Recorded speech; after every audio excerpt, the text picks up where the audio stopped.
नमस्कार दोस्तों, मैं रामू कुमार यादव एजुकेशन क्लासेस रामू में आपका स्वागत करता हूं। दोस्तों, आज की वीडियो हमारा जो शिक्षण कौशल है और जीवन कौशल है उसका दोनों का कॉम्बिनेशन पार्ट आज की वीडियो में हम स्टार्ट कर दिए हैं। तो अगर आप प्राइमरी सुपरटेट शिक्षक भर्ती की तैयारी करते हैं तो आप इस वीडियो को जरूर देखें। वीडियो पसंद आए तो चैनल को लाइक शेयर सब्सक्राइब आप जरूर करिएगा। दोस्तों, आपको बता दिया जाए कि यूथ कंपटीशन टाइम्स में जीवन कौशल और शिक्षण कौशल का जो 1 नाइलन का पोर्शन था वो हमने समाप्त कर दिया था। उसके बाद एक पोर्शन बचा था, शिक्षण कौशल और जीवन कौशल को मिलाकर एक पॉइंट दिया गया है, मतलब एक टॉपिक दिया गया है इसमें यूथ कंपटीशन टाइम्स में, जो कि काफ़ी मोस्ट इम्पोर्टेंट है आप लोगों के लिए। तो आज से उसकी वीडियो स्टार्ट कर दिए गए हैं और ये हमारी जो है पहली वीडियो होगी। ये जीवन कौशल और शिक्षण कौशल के कॉम्बिनेशन पार्ट का ये पहला वीडियो होगा यूथ कंपटीशन टाइम्स में। तो अगर आप प्राइमरी स्तर के सहायक अध्यापक भर्ती की तैयारी करते होंगे तो आप इस वीडियो को जरूर देखें। वीडियो पसंद आए तो चैनल को लाइक शेयर सब्सक्राइब आप करिएगा। आपको बता दिया जा रहा है कि जीवन कौशल का जो जीवन कौशल और शिक्षण कौशल दोनों का जो कॉम्बिनेशन पार्ट होता है, जीवन कौशल और शिक्षण कौशल जो दोनों का कॉम्बिनेशन पार्ट होता है उसकी मैं वीडियो आप लोगों के लिए बना रहा हूं। तो इसमें जीवन कौशल के भी महत्वपूर्ण पॉइंट होंगे और शिक्षण कौशल के भी महत्वपूर्ण पॉइंट होंगे परीक्षा उपयोगी के तहत। तो काफ़ी महत्वपूर्ण ये पॉइंट है आप लोगों के लिए, तो आप इस वीडियो को जरूर देखें। वीडियो पसंद आए तो चैनल को लाइक शेयर सब्सक्राइब करना आप मत भूलिएगा। तो चलिए दोस्त, आज हम स्टार्ट करते हैं जीवन कौशल और शिक्षण कौशल के महत्वपूर्ण पॉइंटों को एक साथ। तो चलिए, पहला हमारा पॉइंट है कि हर्बर्ट ने अधिगम के स्तर बताए हैं। तो इन्होंने कितने स्तर बताए हैं? तो 5 स्तर बताए हैं हर्बर्ट ने। इनको हर्बर्ट की पंचपदी प्रणाली भी कहा जाता है। 1838 में इनका ये जो हर्बर्ट पंचपदी प्रणाली इन्होंने दिया था। ध्यान रखिएगा, 5 पद होते हैं इनके हर्बर्ट के पंचपदी प्रणाली में। अगर पूछा जाए कि कौन कौन से, तो पहला होता है प्रस्तावना, दूसरा होता है प्रस्तुतिकरण, तीसरा होता है तुलना और चौथा व्यवस्था और लास्ट है प्रयोग होता है। ध्यान रखिएगा। तो ये 5 इन्होंने दिए थे शिक्षा के लिए हर्बर्ट पंचपदी प्रणाली जिसको कहते हैं। अगला पॉइंट है कि पढ़ते समय पुस्तक से दूरी होनी चाहिए। तो 12 इंच कह सकते हैं या 25 सेंटीमीटर कह सकते हैं, उसकी दूरी होनी चाहिए आंखों से और पुस्तक की जो दूरी होती है वो। अगला पॉइंट, प्रेरणा छात्रों में रुचि उत्पन्न करने की कला है। काफ़ी मोस्ट इम्पोर्टेंट परिभाषा है थॉमसन महोदय की, ध्यान रखिएगा। अगला पॉइंट, भारतीय रेड क्रॉस सोसाइटी का अध्यक्ष होता है तो वह राष्ट्रपति होता है। रेड क्रॉस सोसाइटी का अध्यक्ष होता है, ध्यान रखिएगा। ये चिकित्सा के क्षेत्र में आने वाली संस्था होती है रेड क्रॉस संस्था। तो उसके अध्यक्ष जो है राष्ट्रपति जी महोदय जी होते हैं। अगला पॉइंट है कि बालक की प्रथम पाठशाला की बात करें तो वह उसका परिवार होता है, क्योंकि बालक सीखना स्टार्ट अपने परिवार से ही कर देता है। तो बालक की प्रथम पाठशाला की बात करें तो वह उसका परिवार होता है। द्वितीय स्तर पर विद्यालय आता है।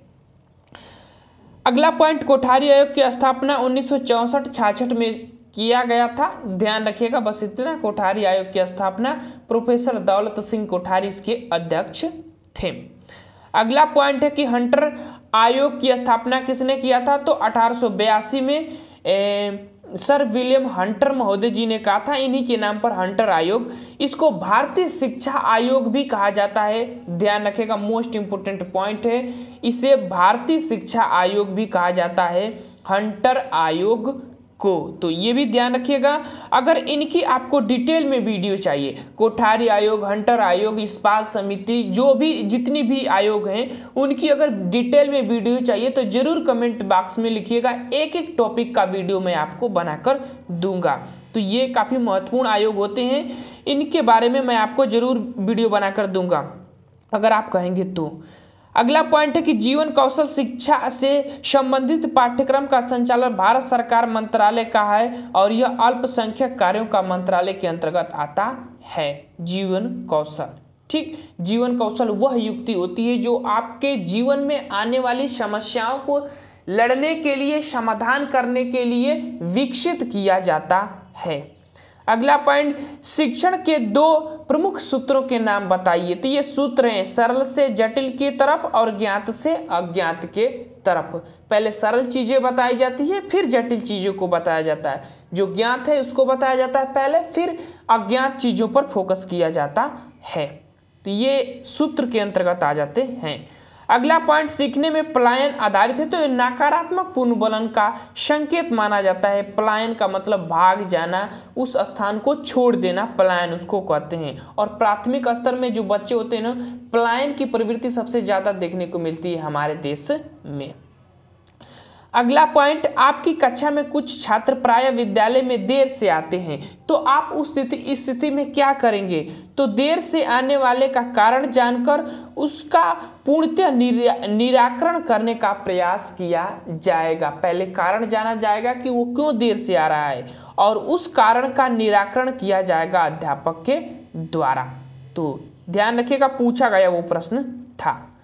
अगला पॉइंट, अभिप्रेरणा की उत्पत्ति किसके अनुरूप होती है? तो आवश्यकता के अनुरूप होती है। जब तक आपके अंदर आवश्यकता होगी नहीं, आप उस आवश्यकता के लिए चलेंगे नहीं, और जब आप चलेंगे नहीं तो आपको उस आवश्यकता के प्रति अभिप्रेरणा उत्पन्न हो ही नहीं सकती, क्योंकि अभिप्रेरणा उत्पन्न नकारात्मक और सकारात्मक 2 तरह से होता है। और जब आप उस पर सकारात्मक प्रभाव पड़ता है आपको, तो वो सकारात्मक अभिप्रेरणा का कार्य करता है।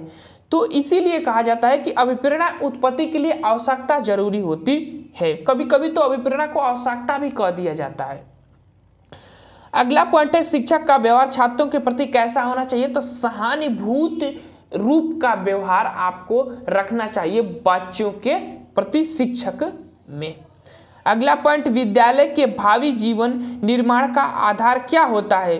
तो पाठ्य विषयों का उचित चयन ही आपके भावी जीवन का आधार होता है कि आप किस क्षेत्र में जाना चाहते हैं। ध्यान रखिएगा। अगले पॉइंट पर चलते हैं, और बच्चों हेतु शीघ्र एवं पर्याप्त अध्ययन के लिए किया जाने वाला अनुदेशन क्या कहलाता है? तो वो परामर्श कहलाता है। उसको आप परामर्श देते हैं, वो चीज यहां पर कहा गया है। ठीक, अगले पॉइंट पर चलते हैं, और अगला पॉइंट है कि डिसलेक्सिया किससे संबंधित है? तो देखिए, यह एक अधिगम विकार कहलाता है, पठन से संबंधित यह होता है डिसलेक्सिया। कभी कभी डिस्ग्राफिया पूछ देता है, तो वो लेखन संबंधी त्रुटियां जो होती है डिस्ग्राफिया में आती है।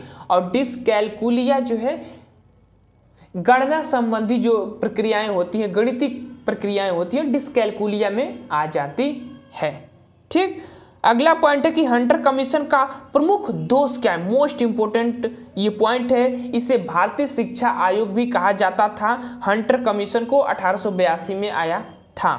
इसका एक महत्वपूर्ण दोष है, काफी पूछा जाता है प्रश्न, कि मुसलमानों की शिक्षा के लिए अलग से सिफारिश की। इससे देश में सांप्रदायिकता उत्पन्न हुई थी। यानी कि ये ऐसा एक आयोग था जिसने मुसलमानों के लिए अलग शिक्षा की मांग कर रहा था, इसीलिए इसका विरोध भी किया गया था। ध्यान रखिएगा, मोस्ट इंपोर्टेंट पॉइंट था वो। अगला पॉइंट है कि राष्ट्रीय अध्यापक शिक्षा परिषद की स्थापना कब की गई? इसको NCTE भी कहते हैं, यानी कि नेशनल करिकुलम टीचर एसोसिएशन इसको कहा जाता है। देखिए, इसकी स्थापना 17 अगस्त 1995 में किया गया था। NCT की स्थापना 1795 में किया गया था। ध्यान रखिएगा, national counselling of teacher education इसको फुल फॉर्म होता है राष्ट्रीय अध्यापक शिक्षा परिषद। ये करता क्या है कि देश में जितने भी शिक्षण संस्थाएं होती हैं उनको मान्यता प्रदान करने का कार्य करता है, जैसे कि DLED, BLED, BTC, ये जितनी भी संस्थाएं होती हैं इनको मान्यता प्रदान करने का कार्य ये करता है। अगला पॉइंट है, मनुष्य स्वतंत्र पैदा हुआ किंतु बाद में वह सब ओर से जंजीरों से बांध दिया गया है। यह कथन किसका है? तो रूसों का है। मोस्ट इंपोर्टेंट कथन है, ध्यान रखिएगा।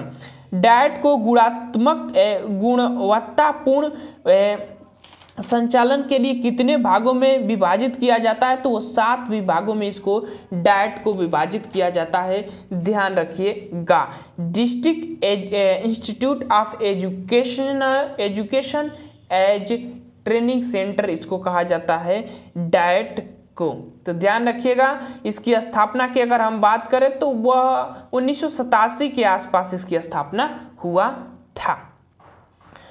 अब चलते हैं आगे और अगला हमारा पॉइंट है कि किस भारत संविधान संशोधन के द्वारा शिक्षा निःशुल्क और अनिवार्य शिक्षा का अधिनियम प्रदान किया गया था? तो 86वें संविधान संशोधन 2002 में 21A में, यानी कि मौलिक अधिकार जो 21A है हमारा अनुच्छेद, उसमें रख दिया गया था निःशुल्क अनिवार्य शिक्षा का अधिकार। सिटी नर्स का पूर्ण रूप क्या होता है? तो सर्टिफिकेट इन टीचिंग होता है, सिटी नर्स का फुल फॉर्म होता है। अगला पॉइंट, विद्यालय शिक्षा की दूसरी घड़ी के रूप में किसे माना जाता है? तो वह समय सारणी को माना जाता है। इसको तो विद्यालय का लेंस भी कहा जाता है, समय सारणी को विद्यालय का लेंस भी कहा जाता है, तो ध्यान रखिएगा।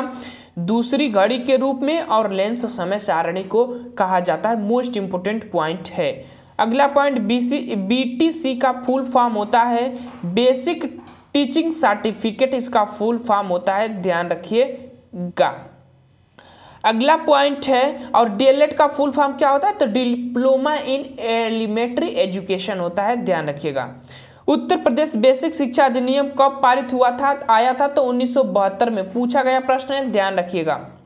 अगला पॉइंट, राज्य शिक्षण संस्थान उत्तर प्रदेश कहाँ स्थित है? तो इलाहाबाद में स्थित है। 1964 में इसकी स्थापना हुआ था, राज्य शिक्षा संस्थान की स्थापना उत्तर प्रदेश में। तो ये सभी मोस्ट इंपोर्टेंट पॉइंट है आप लोगों के लिए।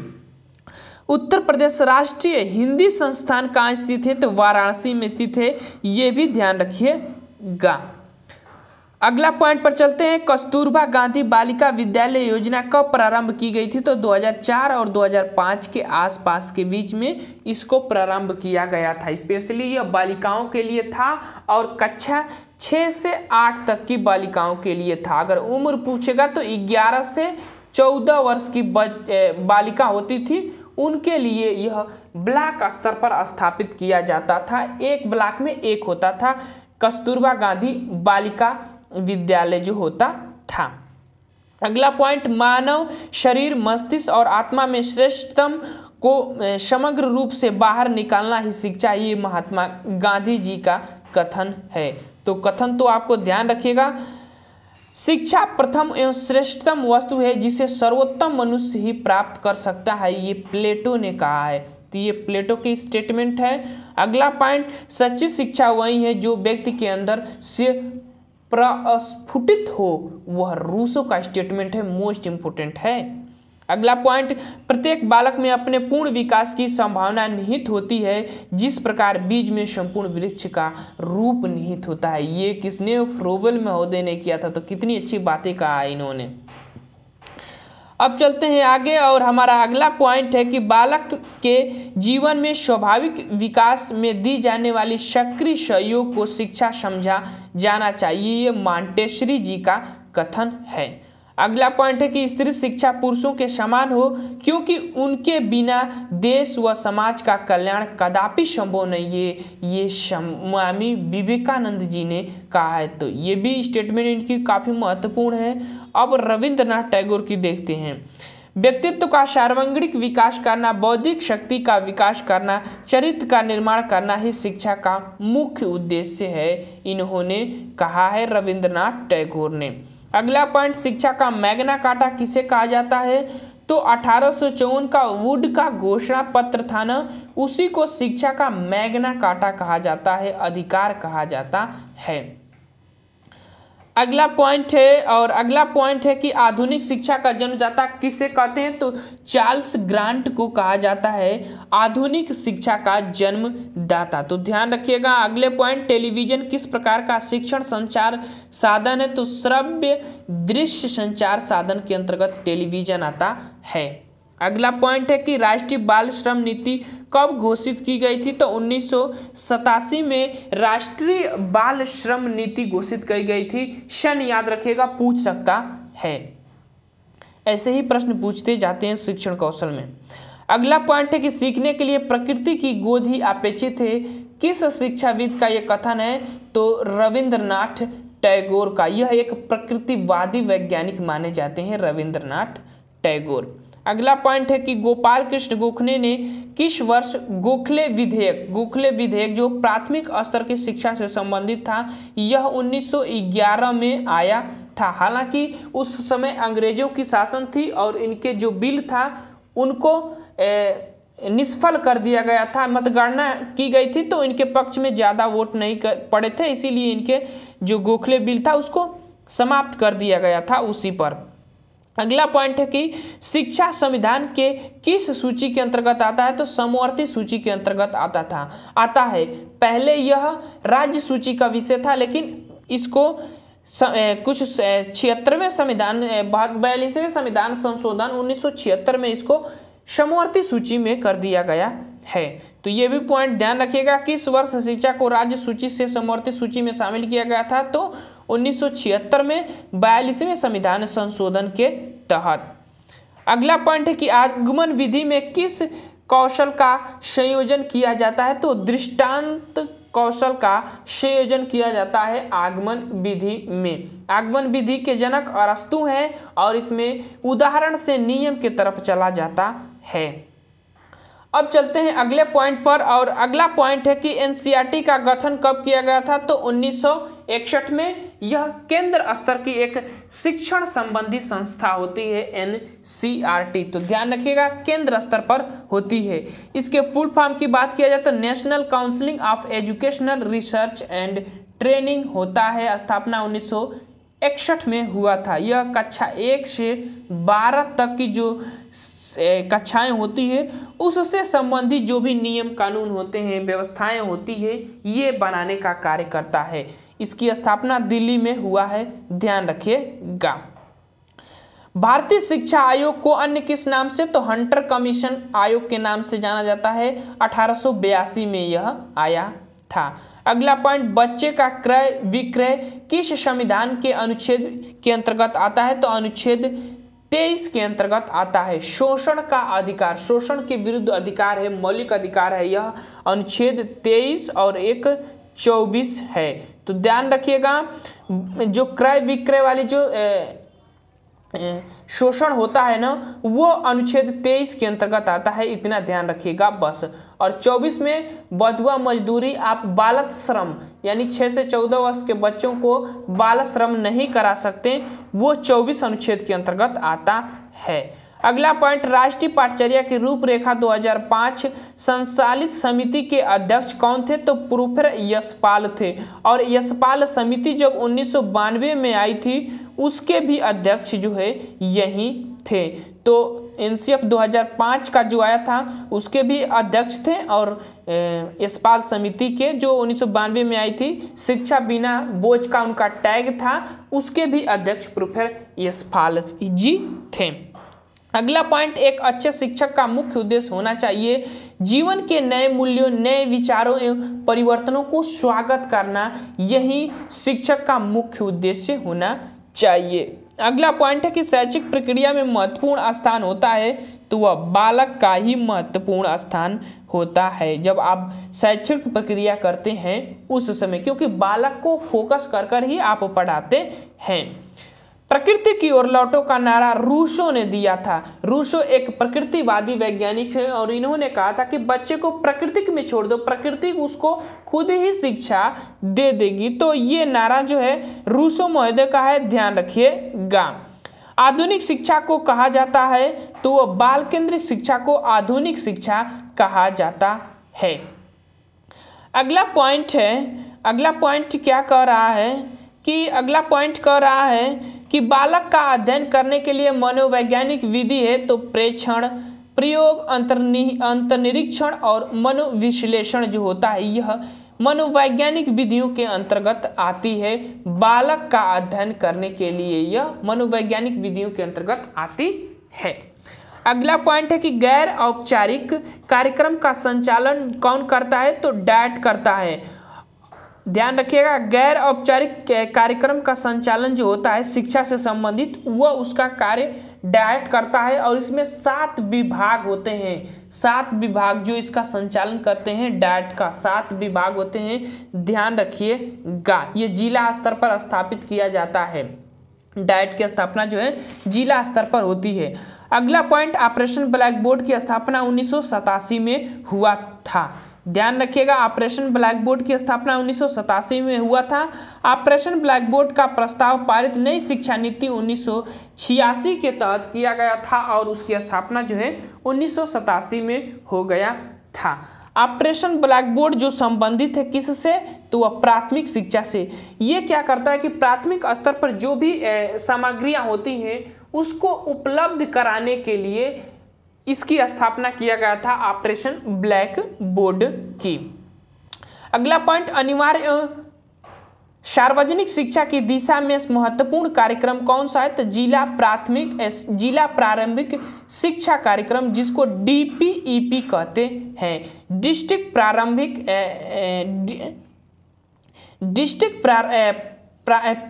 प्राइमरी एजुकेशन पॉलिसी, इसका फुल फॉर्म होता है डिस्ट्रिक्ट प्राइमरी एजुकेशन पॉलिसी। इसकी स्थापना 1994 में किया गया था और यह केंद्र सरकार के द्वारा यह संचालित की गई एक कार्यक्रम था। तो याद रखिएगा, यहाँ पर दे भी दिया गया है कि केंद्र सरकार द्वारा संचालित किया गया यह एक कार्यक्रम था। 1994 में इसकी स्थापना हुआ था। बाद में चलकर 2002 में इसको क्या किया गया था कि सर्व शिक्षा अभियान में इसको मिला दिया गया था। अगला पॉइंट, मध्याह्न भोजन योजना प्रारंभ की थी, तो 15 अगस्त 1995 को ही इसको प्रारंभ किया गया था, मध्याह्न भोजन योजना। इसका उद्देश्य क्या था समझ लेते हैं। तो मध्याह्न भोजन योजना का उद्देश्य था कि प्राथमिक विद्यालयों के बच्चों को पोषाहार की व्यवस्था और नामांकन संख्या में वृद्धि करना था। तो ध्यान रखिएगा इतनी चीज को।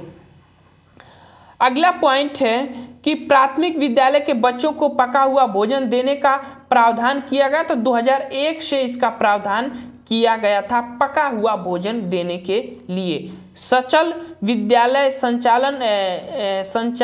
चलाया गया है, तो ये राजस्थान में सचल विद्यालय का प्रारंभ किया गया था। ये सचल विद्यालय जो है, जो राजस्थान की घुमक्कड़ जनजातियां होती है उनके बच्चों को शिक्षा उपलब्ध कराने के लिए यह सचल विद्यालय योजना का प्रारंभ किया गया था राजस्थान में। ध्यान रखिएगा, स्कूल चलो अभियान अंग है, सर्व शिक्षा अभियान का यह अंग है। स्कूल चलो अभियान जो है सर्व शिक्षा अभियान का अंग है, ध्यान रखिएगा। अगला पॉइंट है हमारा, और अब क्या है, स्कूल चलो अभियान हो गया। सर्व शिक्षा अभियान चलाया गया है, तो मानव संसाधन विकास मंत्रालय के द्वारा सर्व शिक्षा अभियान को संचालित किया गया था।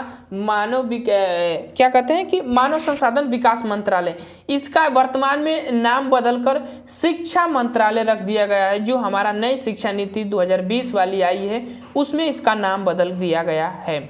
सर्व शिक्षा अभियान का लक्ष्य था सार्वभौमिक अनिवार्य शिक्षा, यानी सभी को अनिवार्य शिक्षा प्राप्त करना है। सार्वभौमिक अनिवार्य शिक्षा का जो है उद्देश्य था, लक्ष्य था। और उद्देश्य की बात करें सर्व शिक्षा अभियान का उद्देश्य, तो वह था प्राथमिक शिक्षा को गुणात्मक सामुदायिक केंद्रित बनाना था। सर्व शिक्षा अभियान की अगर हम बात करें तो इसमें क्या होता है ना कि जो 50% हिस्सा केंद्र सरकार का होता है और 50% हिस्सा जो है राज्य सरकार का होता है। और यह 6 से 14 वर्ष के बच्चों को 100% जो है गुणवत्तापूर्ण शिक्षा प्रदान करने का लक्ष्य रखा जाता है सर्व शिक्षा अभियान में। तो ध्यान रखिएगा इस चीज को। अगला पॉइंट है कि सर्व शिक्षा अभियान का लोगो क्या था, तो सब पढ़े सब बढ़े। देखिए सर्व शिक्षा अभियान जो एक पेंसिल बनाई जाती है और उस पेंसिल पर जो होता है ना, इसमें 2 बच्चे बैठाए जाते हैं और चित्र बनाकर उस पर लिखा जाता है सब पढ़े सब पढ़े। तो इस चीज को ध्यान रखिएगा, सर्व शिक्षा अभियान के अंतर्गत यह आता है। अगला पॉइंट अब चलते हैं और हमारा अगला पॉइंट है कि प्रथम प्राथमिक स्तर पर अनुसूचित जाति एवं जनजाति, अन्य पिछड़े वर्ग और अल्पसंख्यकों की बालिकाओं के लिए दुर्गम क्षेत्र में आवासीय सुविधाएं उपलब्ध कराता है, तो यह कस्तूरबा गांधी बालिका विद्यालय ही उपलब्ध कराता है। तो ध्यान रखिएगा, कस्तूरबा गांधी बालिका विद्यालय आवासीय विद्यालय है, बालिकाओं के लिए है, 11 से 14 वर्ष की बालिकाओं के लिए यह है कस्तूरबा गांधी बालिका विद्यालय। अगला पॉइंट है कि प्राथमिक शिक्षा को 6 से 14 वर्ष आयु के बच्चों के लिए अनिवार्य बनाने हेतु 86वें संविधान संशोधन 2002 में किया गया था और 21A में जो हमारा मौलिक अधिकार है उसमें इसको रखा गया है। 86वें संविधान संशोधन प्राथमिक शिक्षा को शामिल किया गया, तो यह एक मौलिक अधिकार के अंतर्गत आता है। तो ये थे हमारे आज के पार्ट 1 जीवन कौशल और शिक्षण कौशल के कॉम्बिनेशन पार्ट का पार्ट 1। काफ़ी महत्वपूर्ण पॉइंट मैंने इस वीडियो में आपको बताए हैं। तो चलिए दोस्त, वीडियो को समाप्त करते हैं। जल्दी मैं अगला वीडियो इससे रिलेटेड लेकर आऊँगा। वीडियो पसंद आए तो चैनल को लाइक शेयर सब्सक्राइब आप जरूर करें। Thank you for watching this video.